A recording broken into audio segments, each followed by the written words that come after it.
Chapter 50. Where are we? Chapter 50. A Hero's Job. Kesha, Albert, and I take our time walking home. A voice, a voice behind us calls, "Hey, Brain, wait up!" We turn around and I hear Albert mumble, "Oh no." I've never actually seen anyone turn white before, but he does. I look back at these three boys who are all running towards us. Albert is jumpy, like he's going to run too, and I know that they must be the kids that beat on him all the time. I wish Travis was here. Who are they?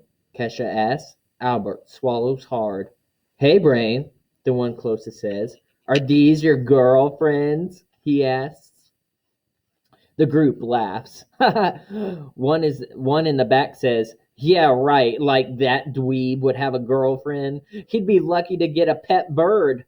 They laugh harder. Kesha steps forward. "Why don't you just get lost?" "Don't think so. I'm right where I'm supposed to be." He turns to Albert and shoves him. "Hey, Brain, did you miss me?" "Like a dog misses a flea," Albert mumbles, his eyes glued to the ground. I wish he'd at least look at the kid. Kesha's voice gets louder. "Yeah, like a little flea. Now get lost before someone slaps you." And before I can even start worrying for her, the boy grabs her arm and pushes her on the ground. "Slaps me? I don't think so." "Hey," Albert says, "leave her alone." The boys turn to Albert. "Shut up, Brain, or you're next." The second boy picks up Kesha's bag. "What do you have here?" He turns it upside down, dumping everything out. "Look," the third says, "a book with sweet little cupcakes." "No!" Kesha yells. "Give me my book back." Albert is shaking. Actually shaking. "Hey," I say, "you leave us alone." And when the kid turns and looks into my eyes, I'm really scared, like I'm going to throw up. Kesha tries to get up, and the first boy pushes her back down. He moves his foot to step on her, but doesn't get the chance. Albert, peace loving. I will never stoop to their level. Albert pulls the boy away from Kesha. He turns him around and holds him by the front of his coat. The boy's toes barely touch the ground. "You do not touch her again," Albert says with a voice I didn't think he had. Kesha jumps over and runs over to me. She stands next to me, squeezing my arm hard. I tried to I I'm tired of you beating on me all the time," Albert says. "You have no right to treat me like that, and you don't even fight one-on-one. You gang up on people like cowards." Albert throws him down on the ground, tosses him like he doesn't weigh anything. The two other boys charge, but Albert grabs one and throws him on top of the first kid. Boy 3 runs. The first boy stands up. "You want to fight, Brain? I'll fight you." He charges Albert and hits Albert in the stomach. I've never seen Albert mad before. He hits the kid one time and the kid goes down. Through his moans, he tells his friends to get up and fight and to get Albert for him. The second boy sits up like he's thinking about it. Albert's feet are far apart and he leans forward. "Do you really think you want to do that?" The boy shakes his head. Albert takes a step towards both boys on the ground. "Don't you ever touch my friends again. Ever. Or you'll answer to me."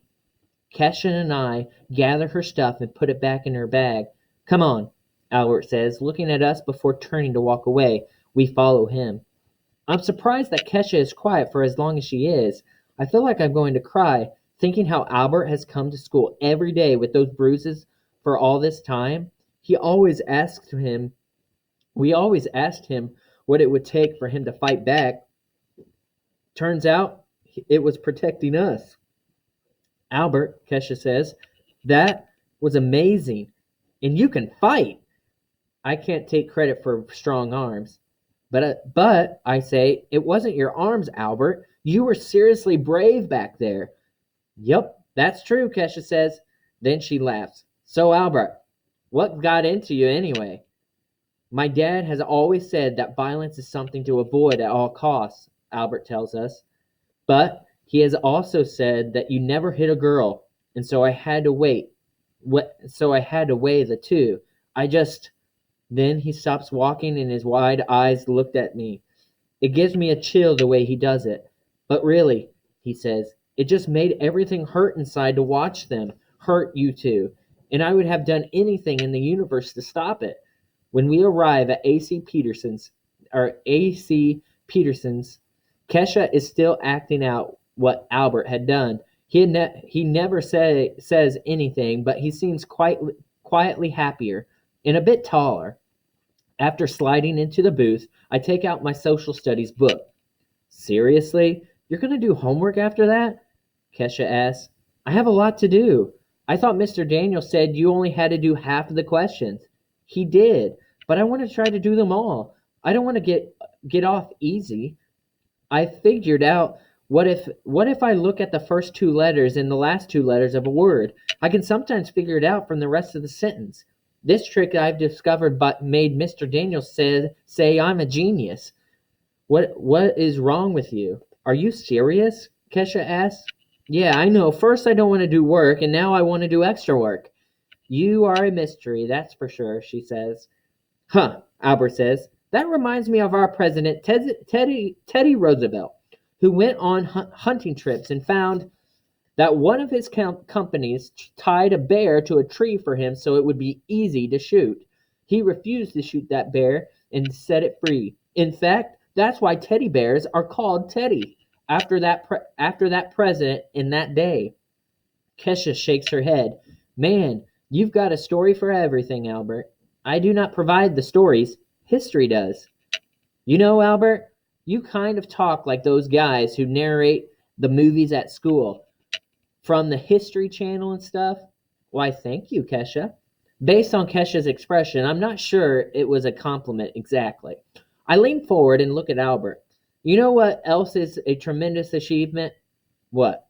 Sticking up for friends against guys that have used you as a punching bag for months. You wailed on them, didn't you, Albert? You should get a medal for something like that. Albert sits a bit straighter. Well, it was just one thing I did on one day. He turns to me. Not like you, Allie. Huh? When Mr. Daniels told us about people with dyslexia, I mean, some of the greatest minds the human race has ever seen, I've been kind of wishing I could have it too. Did he really just say that? Kesha laughs. Sometimes, Albert, I've thought you had nothing but facts stacked up in that head of yours, and then you do what you did today and say something like that. You know what you are? His eyebrows jump. Kesha leans forward. You are one good friend, Albert. Chapter 51. Coura genius. Courage genius. I asked Mr. Daniels if I can renew my book at the library, and he smiles like I gave him a cake. Sure, he says. Then he hands me an envelope. Since you're heading that way, will you give this to Mrs. Silver for me? Sure. You have to hand it to her, though, and you have to wait until she opens it and writes a response, and then return it to me. Okay? I nod, thinking back to the days when a visit to the office meant trouble. I renew my book and then head to the office. Mrs. Silver is there when I walk in. She smiles. Hey there, Allie. I hold out the envelope even before I start talking. I guess I want her to know right away that I'm not in trouble. I have a message from Mr. Daniels. She holds up a finger, telling me to wait 1 minute while she speaks with her daughter and picks up the phone. I mean, I mean to listen in on their conversation, but something else catches my attention. The poster with the two hands reaching for each other. The one I was asked to read, but I couldn't. I walk over and stand in front of it. I stare at the outstretched fingers. Then I take a deep breath and look at the letters. I step right up to the wall and, just like Mr. Daniels taught me, I use the envelope in my head as a marker under the first line. I whisper, some things. Mrs. Silver comes and stands behind me. She puts her hand on my shoulder. I stop reading. No, Allie. Keep going. I turn my head to look up at her. Can you just read it to me so I can hear it all at once? Mrs. Silver reads, Sometimes the bravest thing you can do is ask for help, by C. Connors. Allie, she asks. I turn. Her voice cracks. I want you to know how sorry I am about the bumpy road we had for a while. I'm proud of all the strides you're making, all that hard work you're doing. We should have picked up on your learning differences before, but you were so bright. And well, I hope you'll give me another chance to help. I nod, looking over at the poster, and think how I should have asked for help. But at the time, it took more bravery than I had, I guess. Hey, she says, didn't you have a letter for me? Yeah, Mr. Daniel said you were supposed to read it before I leave. She opens the envelope and reads as she walks to her desk. Then she laughs and turns towards me. Did he tell you what this says? I shake my head. It says, the student delivering this note is our student of the month for hard work and a good attitude. Me? I ask. Are you sure it isn't a mistake? She laughs. My brother Travis will never believe this, I tell her, but in my heart I know he will. He'll be happy for me and mess up my hair and say, Good going, Al. She writes a note for Mr. Daniels and hands it to me. I leave the office and am told right away to stop running by a teacher. So I do, but it is so hard not to run and jump and yell. Mr. Daniels smiles at me as soon as I turn the corner into the room and half jump, half run over his desk. So you got the message, he asks. I nod. With a hand on my shoulder, he says, Attention, Fantasticos! I would like to announce that our student of the month is our own Allie Nickerson. Oliver slaps his desk while others applaud, even Jessica. Shay says something I can't hear exactly, but I do hear Jessica answer her. Stop it, Shay. Albert and Kesha come over. Albert with a high five and Kesha with a hug. Wow, are you going to talk to us little people when you win your next award? If you bake for me, I joke. Wait, Albert says. Will you bake for me if I win something? Kesha and I laugh while Albert says, No, I'm serious.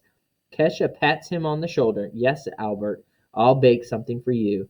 We begin collecting all our things to go home. Travis is picking me up because I have to bring my project home. I get my stuff and head down to the gym to wait. Soon, Travis walks in, still wearing his clothes from the garage. The sun from outside is behind him, like he's walking out of a ball of light, and all of a sudden, I feel like I'm going to cry. It makes sense. Everything does. Travis is smart, in the same ways that I am. I run up to him, put my project down on the floor, and throw my arms around him. Pretty happy to avoid the school bus, huh? He laughs. I'm just really happy to see you, that's all. And I hug him one more time, but tighter. His face questions me. Wait a second, I say. I'll be back. And I turn and run before he can answer. I run because I just have to. This can't wait until tomorrow. I sprint down the hallway, ignoring someone far behind me telling me to slow down. I approach my classroom, grab the door frame, and swing into the room, out of breath. Mr. Daniels looks up from his work, surprised. Allie, what's up? I step up to the side of his desk. I reach into my pocket and pull out the worn piece of paper that says, Possible. You're still carrying that? He asks, and smiles big. Please, Mr. Daniels, I tell him. You have to help. I'll do anything. He stands. What's wrong, Allie? Please help my brother. I take a step forward. He needs to learn to read too. I think of the poster in Mrs. Silver's office. Mr. Daniels' hand reaching for mine, and mine reaching for Travis. Of course, Allie. I'm happy to help. Your brother is picking you up today, right? I nod. Feeling so grateful for Mr. Daniels, I wonder if he knows that I came into sixth grade wondering what would ever become of me. Now I have dreams I know I'll chase down. I'll set the world on fire someday and come back here and tell him so. Okay, he says. You go ahead. I'll be down in a minute to talk with him about what we can do. I run from the room but slow down, thinking, aware of every step. Eventually, I'm back at the gym, back to my big brother who has stood by me and helped me always, who's believed in me no matter what I said. Travis is standing there with his hands in his pockets, looking up at the light streaming through the windows across the top of the gym. I watch him for a while. Finally, he sees me and smiles. I hand him the tattered piece of paper that says possible. Here, this belongs to you now. He looks confused for me. Mr. Daniels isn't far behind me. He shakes he shakes Travis's hand. Hello there, Travis. I've heard a lot about you. He looked down at me. Quite a little sister you have here. Travis does that half smile thing that he does. Yeah, she is. So, Mr. Daniels says, apparently Allie thinks we should talk. Okay, he says, brushing his chin with his knuckles. Mr. Daniels explains to him what we do after school and invites him to join us. I look up. Travis swallows hard and nods. I knew Travis would be brave enough to say yes. A mind movie lights up in my head of our last name written in neon lights in the windows of Travis's new place. And there's another mind movie of me being happy, reading and making my art and finding a special alley-shaped place in the world. But these mind movies won't go into my sketchbook of impossible things because I know they will actually happen. I lean my back against my big brother and feel his hands on my shoulder. Their voices seem to fade as I look up at the light streaming through the windows. Things are going to be different. It's like birds can swim and fish can fly. Impossible to possible. And that, boys and girls, is the end of Fish in a Tree. I hope you enjoyed it as much as I did. This is actually the first year that I've got to finish this whole story. But I think is a very great story. I hope you enjoyed it as well. This is Mr. Fleming, and I'll see you guys next week.